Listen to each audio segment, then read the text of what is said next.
Qual é a diferença entre o dano e a ofensa?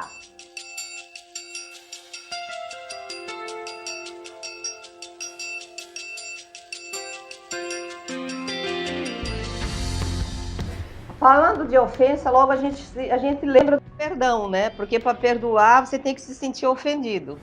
Então eu sempre falei nas palestras que fiz sobre o perdão, nos textos que escrevi nos meus livros, até em capítulos.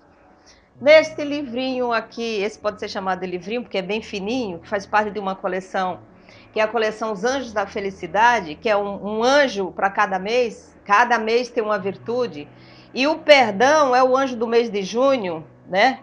E aqui fala sobre o perdão.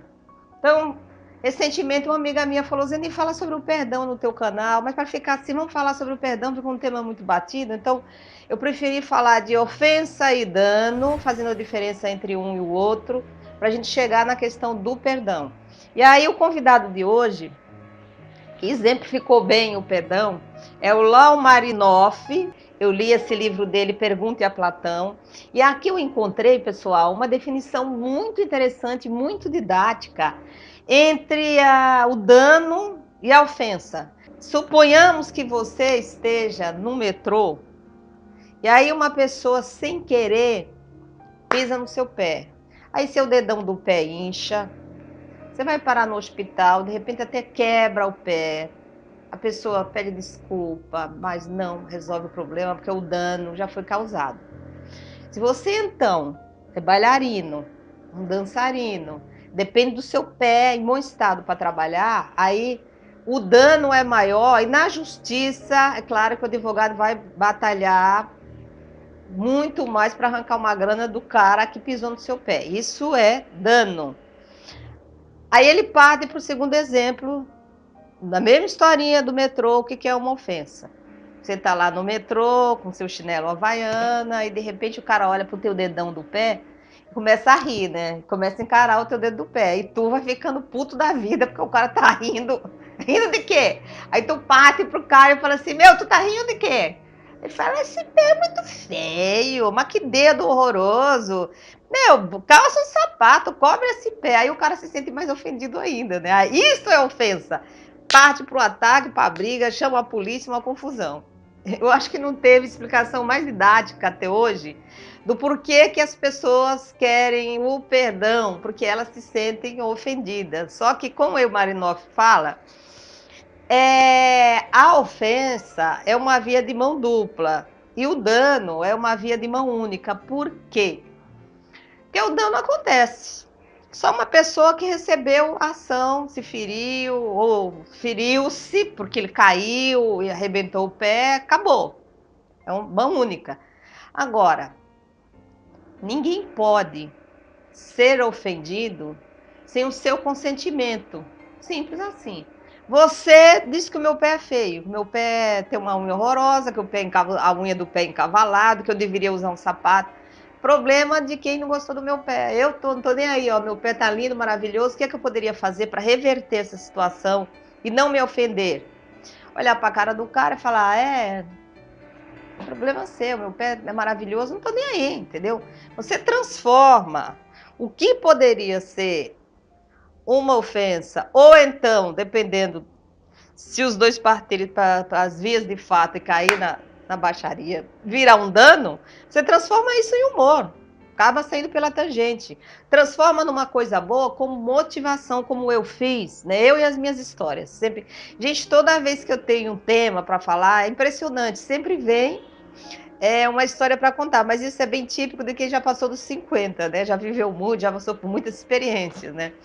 Então eu me lembro que quando eu vim da Bahia para cá, né? Que eu sou do interior da Bahia, eu na sala de aula, justamente na aula de matemática, uma disciplina que eu nunca gostei, porque meu foco sempre foi literatura, português, escrever. Toda vez que o professor de matemática falava, ô Zenil, e eu presente, né, com o meu sotaque baiano, a classe inteira ria na minha cara, né? Então eu fui inchando, aquilo foi me ofendendo. Só que na década de 80 não existia bullying, né? A gente sofria bullying, tinha discriminação por ser nordestino e acabou. O que eu fiz?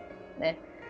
Ele passava a matéria na lousa, era na época que a aula era GLS, Giz, Língua e Saliva, né?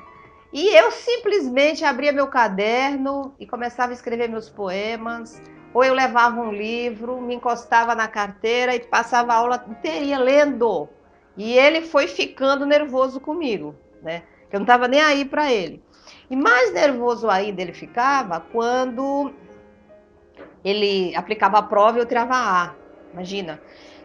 Aquilo me motivou de tal forma a estudar matemática que eu saía da aula, ia para a casa da Maria Rosa, da minha amiga, que tinha um namorado que fazia engenharia, alguma coisa assim, não me lembro bem, e me dava aula de matemática, eu tirava as melhores notas. Até que um dia ele resolveu parar na minha carteira e pegar o que eu estava escrevendo, e era um romance, né? Eu comecei a escrever romance com 18 anos de idade. E ele pegou o livro, começou a ler e disse: "Nossa, não sabia que você escrevia isso?" Levantou minha autoestima. Foi a partir daí que eu comecei a seguir o caminho de escritora.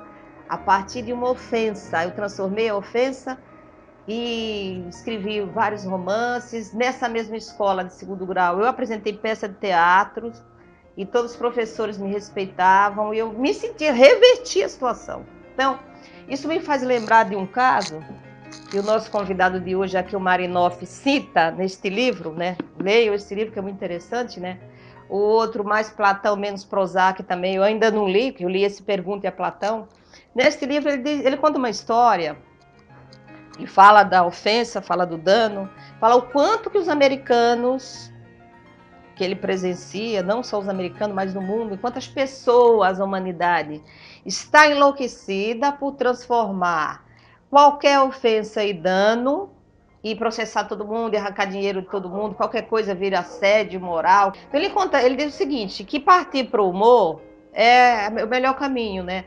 Aliás, os humoristas adoram fazer chacota dos nossos políticos brasileiros, aí nos programas de televisão, que eu morro de rir. Então, assim, ele conta a história de um humorista americano que adorava pegar os famosos e fazer chacota. Um deles, vítima desse bom humorista, foi o Frank Sinatra.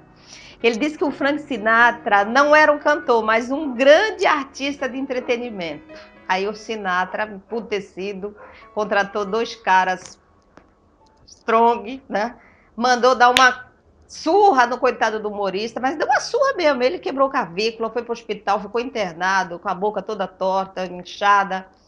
Dias depois da alta, ele aparece num programa de humor e diz o seguinte: eu estou aqui para agradecer Frank Sinatra por eu estar vivo. Graças a esse cara, eu continuo trabalhando.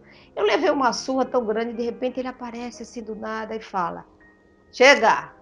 Aí os caras pararam de me bater. Bom, se não fosse ele, eu não estaria aqui. Aí ele transformou isso no humor, todo mundo morreu de rir. O Sinatra deve ter ficado emputecido. Entenderam a diferença do dano e da ofensa? E como é fácil você não ter que perdoar, não carregar esse sentimento de mágoa, que é muito calórico no seu peito, porque você se sente ofendido por tudo. O Chocolate Filosófico de hoje traz uma mensagem do Blaise Pascal, que ele diz o seguinte: uma ninharia nos consola, porque uma ninharia nos irrita. Então, vamos esquecer as ninharias que nós encontramos no nosso caminho, a partir das pessoas que tentam nos ofender, e partir para nosso via de mão dupla. Não me afetou, não tenho nada que perdoar. Então, não deixe de se inscrever no canal da Personal Spirit, o canal para queimar as calorias do espírito, deixar o seu espírito em forma. E façam seus comentários, mande o feedback e eu agradeço. Até o próximo vídeo. Muito obrigada.